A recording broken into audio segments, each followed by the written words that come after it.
ಎಲ್ಲರಿಗೂ ನಮಸ್ಕಾರ. ನಮ್ಮ ಬಾನುಲಿ ಕೇಳುಗರೆಲ್ಲರಿಗೂ ವಚನ ವಿಹಾರ ಕಾರ್ಯಕ್ರಮಕ್ಕೆ ಪ್ರೀತಿಯ ಸ್ವಾಗತ. ನೀವು ಕೇಳ್ತಾ ಇರೋದು ರೇಡಿಯೋ ಶಿವಮೊಗ್ಗ 90.8 FM ಸಮುದಾಯ ಬಾನುಲಿ, ಭರವಸೆಗಾಗಿ ಭವಿಷ್ಯಕ್ಕಾಗಿ ನಮ್ಮ ಬಾನುಲಿ. ಇದು ವಚನ ವಿಹಾರ ಕಾರ್ಯಕ್ರಮ. ನಾನು ಪವಿತ್ರ ದಿನೇಶ್. ನಮ್ಮ ಇವತ್ತಿನ ವಚನ ವಿಹಾರ ಕಾರ್ಯಕ್ರಮದಲ್ಲಿ ಬೆಂಗಳೂರಿನವರೇ ಆದಂತಹ ಶ್ರೀಮತಿ ಮಂಜುಳಾ ಆರಾಧ್ಯ ಅವರಿದ್ದಾರೆ. ಇವರು ನಮ್ಗಿವತ್ತು ವಚನಗಾರ ಗಟ್ಟಿವಾಳಯ್ಯ ಅವರ ಕುರಿತಾಗಿ ಒಂದಷ್ಟು ಮಾಹಿತಿ ಹೇಳ್ತಾರೆ. ಕೇಳೋಣ ಬನ್ನಿ. ಮೇಡಮ್ ನಮಸ್ತೆ, ಕಾರ್ಯಕ್ರಮಕ್ಕೆ ಸ್ವಾಗತ. ಮೇಡಮ್, ವಚನಕಾರರಾದಂತಹ ಗಟ್ಟಿವಾಳಯ್ಯ ಅವರ ಕುರಿತಾಗಿ ಒಂದಷ್ಟು ಮಾಹಿತಿಯನ್ನ ನಮ್ಮ ಕೇಳುಗರಿಗೆ ಹೇಳ್ಬೋದಾ? ಶರಣ ಗೆಜ್ಜೆಗಾರ ಗಟ್ಟಿವಾಳಯ್ಯನವರು 12ನೇ ಶತಮಾನದ ವಚನಕಾರರು ಹಾಗೂ ಶರಣರು. ಇವರ ಜನ್ಮದ ಹೆಸರು ಮುದ್ದಣ ಅಂತ. ಚಿಕ್ಕಯ್ಯ ಪ್ರಿಯ ಸಿದ್ಧಲಿಂಗ ಇವರ ಅಂಕಿತ ನಾಮವಾಗಿದೆ. ಗಟ್ಟಿವಾಳಯ್ಯನವರ ಹಿರಿಮೆ ಯಾವ ತರ ಇದೆ, ವಚನ ರೂಪದಲ್ಲಿ ವಚನಕಾರರಾಗಿ ಯಾವ ತರದ ಕೊಡುಗೆಯನ್ನು ಕೊಟ್ಟಿದ್ದಾರೆ ತಿಳ್ಕೊಳ್ಳೋದಾದ್ರೆ, ಗಟ್ಟಿವಾಳಯ್ಯ ಕನ್ನಡದಲ್ಲಿ 147 ವಚನಗಳನ್ನು ರಚಿಸಿದ್ದಾರೆ. ತನ್ನ ವಚನಗಳ ಮೂಲಕ ಭಕ್ತರ ಡಾಂಬಿಕ ಅರ್ಥಹೀನ ನಡವಳಿಕೆಗಳೆಲ್ಲವನ್ನು ವ್ಯರ್ಥವೆಂದು ಹೇಳುತ್ತಾರೆ. ವೇಷಧಾರಿಗಳು ಭಕ್ತರಾಗುವುದಿಲ್ಲ ಅಷ್ಟೇ ಅಲ್ಲದೆ ಶರಣರ ಗುಂಪಿನಲ್ಲಿ ಡಾಂಬಿಕ ಭಕ್ತಿಯ ವೇಷಧಾರಿಗಳು ಸೇರಲು ಅನರ್ಹರೆಂಬುದನ್ನು ತನ್ನ ವಚನದ ಮೂಲಕ ತಿಳಿಸಿದ್ದಾರೆ. ಈತರು ಗುರುಲಿಂಗ ಜಂಗಮ ಕಲ್ಪನೆಗೆ ಹೊಸ ಆಯಾಮವನ್ನು ವ್ಯಾಖ್ಯಾನವನ್ನು ನೀಡಿದ್ದಾರೆ. ಗಟ್ಟಿವಾಳಯ್ಯ ತನ್ನ ಧ್ಯಾನವನ್ನು ವಚನಗಳ ಮೂಲಕ ಸಾರುತ್ತಾ ಅಂದಿನ ಶರಣರ ನಡುವೆ ಗಮನಾರ್ಹವಾದ ಸ್ಥಾನವನ್ನು ಪಡೆದಿದ್ದರು. ಅಲ್ಲಮ್ಮ ಪ್ರಭು ಈತನನ್ನು ಕುರಿತು ಅಂಗದ ಮೇಲಣ ಲಿಂಗಕ್ಕಿಂತ ಅಂಗದೊಳಗಣ ಲಿಂಗವು ಹಿಂಗದಂತಿರಬೇಕು, ಗಟ್ಟಿವಾಳಯ್ಯನಂತೆ ಎಂದು ನುಡಿದಿದ್ದಾರೆ. ಮೋಳಿಗೆ ಮಾರಯ್ಯ ಲೆಕ್ಕವಿಲ್ಲದ ಆಸೆ ಮನದೊಳಗೆ ಹೊಕ್ಕು ತಿರುಗಾಡುತ್ತಿಹ ಚಿಕ್ಕ ಮಕ್ಕಳಿಗೆಲ್ಲಿಯದೋ ನಿರ್ವಾಣ ಗಟ್ಟಿವಾಳಂಗಲ್ಲದೆ ಎಂದಿದ್ದಾರೆ. ಬಸವಣ್ಣ ಕೂಡಲ ಚನ್ನ ಸಂಗ ನಿನ್ನ ಶರಣ ಗಟ್ಟಿವಾಳಯ್ಯನಲ್ಲದೆ ನೆರೆ ಅರಿವವ ರಾರೋ ಎಂದು ಮೆಚ್ಚಿ ನುಡಿದಿದ್ದಾರೆ. ಈತನನ್ನು ಅದೃಷ್ಟ ಕವಿ, ದೃಢ ಶರಣ ಸೀಮಂತ ಬಣಿ ಎಂದು ಪ್ರಶಂಸಿಸಿದ್ದಾರೆ. ಗಟ್ಟಿವಾಳಯ್ಯನರ ವಚನಗಳನ್ನು ನೋಡುವುದಾದ್ರೆ, ಅಂಗದಲ್ಲಿ ಅರ್ಪಿತವ ಮಾಡಿ ಪ್ರಸಾದಿ ನಾವೆಂಬ ವಂಗೆ ಹಿಂಗದು ನೋಡ ತನು ಸೂತಕ ಮನಸೂತಕ ಪ್ರಾಣದಲ್ಲಿ ಸಿಲುಕದು ತನುವಿನಲ್ಲಿರದು. ಚಿಕ್ಕಯ್ಯ ಪ್ರಿಯ ಸಿದ್ಧಲಿಂಗ ಇಲ್ಲ ಇಲ್ಲ ನಿಲ್ಲು ಮಾಡು, ಇಷ್ಟಬಾಹ್ಯವಾಯಿತೆಂದು ಸಮಯ ಒಪ್ಪದಿದೆ ನೋಡ. ಅರಿವು ಬಾಹ್ಯವಾಗಿ ತ್ರಿವಿಧಕ್ಕೆ ಕಚ್ಚಾಡಲೇತಕ್ಕೆ ಚಿಕ್ಕಯ್ಯ ಪ್ರಿಯ ಸಿದ್ಧಲಿಂಗ ಇಲ್ಲ ಇಲ್ಲ ಎಂದೆ. ಹೀಗೆ ಗಟ್ಟಿವಾಳಯ್ಯನವರ ವಚನಗಳು ಸ್ವಲ್ಪ ಅಪರೂಪ ಅಂತ ಹೇಳ್ಬೋದು. ವಚನಕಾರರಾದಂತಹ ಗಟ್ಟಿವಾಳಯ್ಯ ಅವರ ವಚನಗಳ ಕುರಿತಾಗಿ ಬೆಂಗಳೂರಿನವರೇ ಆದಂತಹ ಮಂಜುಳಾ ಆರಾಧ್ಯ ಅವರು ಮಾಹಿತಿಯನ್ನ ಹೇಳ್ತಾ ಇದ್ರು. ನಂತರದಲ್ಲಿ ಕೂಡ ಇನ್ನಷ್ಟು ವಿಚಾರಗಳನ್ನ ಗಟ್ಟಿವಾಳಯ್ಯ ಅವರ ಕುರಿತಾಗಿ ಹೇಳ್ತಾರೆ. ಕೇಳು. ಗಟ್ಟಿವಾಳಯ್ಯನವರು ತಮ್ಮ ವಚನಗಳ ಮೂಲಕ ಹೇಗೆ ಇರಬೇಕು ಒಬ್ಬ ಶಿವಭಕ್ತ ಅನ್ನೋದನ್ನ ತುಂಬಾ ಚೆನ್ನಾಗಿ ವಿವರಿಸಿದ್ದಾರೆ. ಏನಂತ ಹೇಳಿದ್ದಾರೆ ನೋಡೋಣ.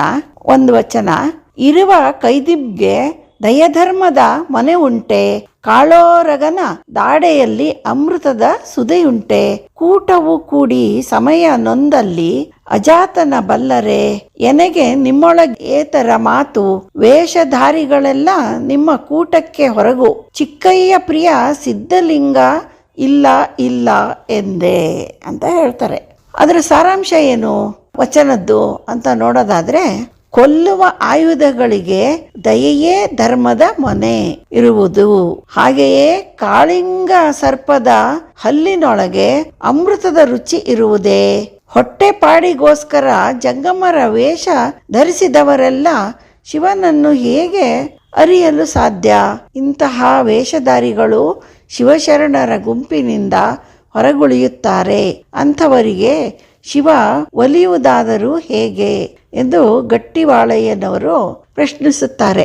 ಏನಂದ್ರೆ, ಈ ಶಿವಶರಣ ಅಂತಂದ್ರೆ ಹೇಗಿರ್ಬೇಕು? ಅವನು ಬರೀ ವೇಷಧಾರಿ ಆಗಿರಬಾರ್ದು, ಅವನಲ್ಲಿ ಕೆಲವೊಂದು ಅರ್ಹತೆಗಳಿರ್ಬೇಕು ಅನ್ನೋದನ್ನ ಆ ವಚನದಲ್ಲಿ ವಿವರಿಸಿದ್ದಾರೆ. ಇನ್ನೊಂದು ವಚನ ನೋಡೋದಾದ್ರೆ, ತಪವೆಂಬುದು ಬಂಧನ, ನೇಮವೆಂಬುದು ತಗವು, ಶೀಲವೆಂಬುದು ಸೂತಕ, ಕಟ್ಟಿನ ವೃತದ ಭಾಷೆ ಎಂಬುದು ನಗೆಗೆಡೆ ಗಾಯಿತು ನೋಡ. ನಗೆ ಹೊಗೆ ಒಣ್ಣಿನಲಿ ಹೊಗೆ ಜಗವಾದಡೆ ಚಿಕ್ಕಯ್ಯ ಪ್ರಿಯ ಸಿದ್ಧಲಿಂಗ ಇಲ್ಲ ಇಲ್ಲ ನಿಲ್ಲು ಮಾಡು ಅಂತ ಹೇಳ್ತಾನೆ. ಇದ್ರ ಸಾರಾಂಶ ನೋಡೋದಾದ್ರೆ ಧ್ಯಾನ, ತಪಸ್ಸು, ಉಪವಾಸ, ವ್ರತ ಎಂಬವುಗಳನ್ನು ಮನಸ್ಸಿಲ್ಲದೆಯೇ ಆಚರಿಸುವ ಜನರಿಗೆ ತಪಸ್ಸು ಎನ್ನುವುದು ಬಂಧನವಾಗುತ್ತದೆ. ವ್ರತದ ನಿಯಮವೆಂಬುದು ಕಟ್ಟುಪಾಡಾಗಿಯೂ ನಡತೆ ಎನ್ನುವುದು ಮೈಲಿಗೆಯಾಗಿಯೂ ಕಾಡುವುದು. ಇಂತಹ ನಿರ್ಬಂಧಗಳೆಲ್ಲ ನಗೆಗೆ ಕಾರಣವಾಗುತ್ತವೆ. ಆ ನಗೆಯಿಂದ ಕೋಪ ದ್ವೇಷಗಳು ಉಂಟಾಗಿ ಶಿವ ಅಲ್ಲಿ ಇಲ್ಲದವನಾಗುತ್ತಾನೆ. ಧ್ಯಾನ ತಪಸ್ಸುಗಳೆಲ್ಲ ಮನಸ್ಸಿಟ್ಟು ಆಚರಿಸಬೇಕೇ ಹೊರತು ಬಲವಂತದಿಂದಲ್ಲ ಎಂದು ಗಟ್ಟಿವಾಳಯ್ಯ ಅವರು ತಮ್ಮ ವಚನದಲ್ಲಿ ಹೇಳಿದ್ದಾರೆ. ಅಂದ್ರೆ ತುಂಬಾ ಮನಸ್ಸಿಟ್ಟು ಮಾಡಿದಾಗ ಮಾತ್ರ ಕೆಲಸಗಳು ಆಗ್ತವೆ. ಅವನು ಒಬ್ಬ ಭಕ್ತ ಅನಿಸ್ಕೊಂಡಾಗ ಅಥವಾ ದೇವರನ್ನು ಮೆಚ್ಚಿಸಬೇಕಾದ್ರೆ ಏನೇನ್ ಮಾಡಬೇಕು ಅನ್ನೋದನ್ನ ಆ ವಚನದಲ್ಲಿ ಹೇಳಿದ್ದಾರೆ. ಗಟ್ಟಿವಾಳೆಯವರು ತಮ್ಮ ವಚನಗಳಲ್ಲಿ ದೇವರನ್ನ ಮೆಚ್ಚಿಸಬೇಕು ಅಂತ ಹೇಳಿದ್ರೆ ಕೇವಲ ಭಕ್ತಿ ಇದ್ರೆ ಸಾಕಾಗಲ್ಲ, ಮನ ಶುದ್ಧವಾಗಿರ್ಬೇಕು, ಹಾಗೆ ನಮ್ಮ ಆಲೋಚನೆಗಳು ಕೂಡ ಹೇಗೆ ಶುದ್ಧವಾಗಿರ್ಬೇಕು ಎಂಬುದನ್ನ ವಚನಗಳಲ್ಲಿ ಹೇಳಿರುವುದನ್ನ ಮಂಜುಳಾ ಆರಾಧ್ಯವರು ತುಂಬಾ ಚೆನ್ನಾಗಿ ವಿವರಿಸಿದ್ರು. ನಂತರದಲ್ಲಿ ಕೂಡ ಇನ್ನಷ್ಟು ಮಾಹಿತಿ ಹೇಳ್ತಾರೆ, ಕೇಳೋಣ. ಮುಂದೆ ಮತ್ತೊಂದು ವಚನ ನೋಡೋದಾದ್ರೆ, ತನುವ ಮರೆಯಬೇಕೆಂದು ಗುರುವ ತೋರಿ, ಮನವ ಬೆರೆಯಬೇಕೆಂದು ಲಿಂಗವ ತೋರಿ, ಧನವ ಮರೆಯಬೇಕೆಂದು ಜಂಗಮವ ತೋರಿ, ಲೇಸ ಮರೆತು ಕಷ್ಟಕ್ಕೆ ಕಡಿದಾಡುವ ಭಾಷೆಹೀನರ ಕಂಡು ನಾಚಿಕೆಯಾಗಿತ್ತು. ಚಿಕ್ಕಯ್ಯ ಪ್ರಿಯ ಸಿದ್ಧಲಿಂಗ ಇಲ್ಲ ಇಲ್ಲ ಎಂದೇ. ಅದರ ಸಾರಾಂಶ ನೋಡೋದಾದ್ರೆ, ತನ್ನ ದೇಹದ ಮೇಲಿನ ವ್ಯಾಮೋಹವನ್ನು ಬಿಡಬೇಕೆಂದು ಗುರುವನ್ನು ತೋರಿಸಲಾಗಿದೆ. ಮನಸ್ಸನ್ನು ತನ್ನ ನಿಯಂತ್ರಣದಲ್ಲಿ ಇಟ್ಟುಕೊಳ್ಳಬೇಕೆಂದು ಲಿಂಗವನ್ನು ತೋರಿಸಲಾಗಿದೆ.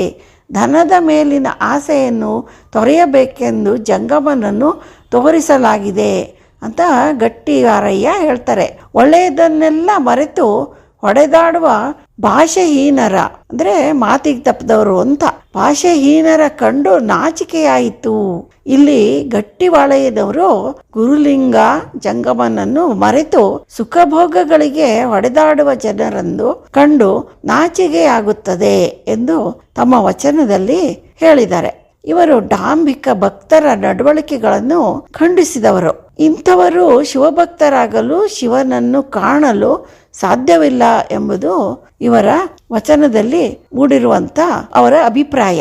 ಹಾಗಾಗಿ ಗಟ್ಟಿವಾಳೆಯನವರ ವಚನಗಳು ತುಂಬಾ ಅರ್ಥಪೂರ್ಣವಾಗಿವೆ ಹಾಗೂ ಅದರ ಗೂಢಾರ್ಥ ತುಂಬಾ ಭಕ್ತನೆಂದರೆ ಏನು, ಶಿವನನ್ನು ಕಾಣುವುದು ಅಂದ್ರೆ ಏನು, ನಿಜವಾದ ಒಂದು ಡಾಂಬಿಕತನ ಇಲ್ಲದಂತ ಶುಭ್ರವಾದ ಭಕ್ತನೇ ನಿಜವಾದ ಭಕ್ತ ಅನ್ನೋದನ್ನ ಪ್ರತಿಯೊಂದು ವಚನದಲ್ಲಿನೂ ಹೇಳ್ತಾ ಬರ್ತಾ ಇದ್ದಾರೆ. ಗಟ್ಟಿವಾಳೆಯನವರು ನರ್ತನ ಕಾಯಕದಲ್ಲಿ ತೊಡಗಿರುವಾಗ ತನ್ನ ಕೊನೆಯುಸಿರೆಳೆದರು ಎಂಬ ಉಲ್ಲೇಖವಿದೆ.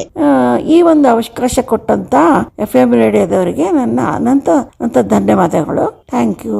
ನಿಮಗೂ ಸಹ ಧನ್ಯವಾದಗಳು ಮೇಡಮ್. ಶಿವಶರಣ ಗಟ್ಟಿವಾಳಯ್ಯ ಅವರ ಕುರಿತಾಗಿ ಅವರ ವಚನಗಳಲ್ಲಿ ಇರುವಂತಹ ಸಾಕಷ್ಟು ವಿಚಾರಗಳನ್ನ ನಮ್ಮ ಕೇಳುಗರಿಗೆ ತಿಳಿಸ್ಕೊಟ್ಟಿದ್ದೀರಾ. ನಿಮ್ಗೆ ನಮ್ಮ ರೇಡಿಯೋ ಶಿವಮೊಗ್ಗದ ಪರವಾಗಿ ಧನ್ಯವಾದಗಳನ್ನ ಹೇಳ್ತಾ, ಕೇಳಿದ್ರಲ್ಲ ಸ್ನೇಹಿತರೆ, ಬೆಂಗಳೂರಿನವರೇ ಆದಂತಹ ಶ್ರೀಮತಿ ಮಂಜುಳಾ ಆರಾಧ್ಯ ಅವರು ನಮ್ಮ ಇವತ್ತಿನ ವಚನ ವಿಹಾರ ಕಾರ್ಯಕ್ರಮದಲ್ಲಿ ಭಾಗವಹಿಸಿ ವಚನಕಾರರಾದಂತಹ ಗಟ್ಟಿವಾಳಯ್ಯ ಅವರ ಕುರಿತಾಗಿ ಸಾಕಷ್ಟು ವಿಚಾರಗಳನ್ನ ತಿಳಿಸಿದ್ರು. ಇದೇ ರೀತಿ ನಾಳೆಯ ಸಂಚಿಕೆಯಲ್ಲಿ ಇನ್ನಷ್ಟು ವಚನಕಾರರ ಬಗ್ಗೆ ಮಾಹಿತಿ ತಿಳಿಯೋಣ ಅಂತ ಹೇಳ್ತಾ ಇವತ್ತಿನ ಕಾರ್ಯಕ್ರಮವನ್ನ ಮುಗಿಸುವಂತ ಸಮಯ ಆಯಿತು. ನಂತರದಲ್ಲಿ ಎಂದಿನಂತೆ ರೇಡಿಯೋ ಕಾರ್ಯಕ್ರಮಗಳು ಪ್ರಸಾರವಾಗುತ್ತದೆ. ಕೇಳ್ತಾ ಇರಿ ರೇಡಿಯೋ ಶಿವಮೊಗ್ಗ 90.8 FM ಸಮುದಾಯ ಬಾನುಲಿ, ಭರವಸೆಗಾಗಿ ಭವಿಷ್ಯಕ್ಕಾಗಿ ನಮ್ಮ ಬಾನುಲಿ.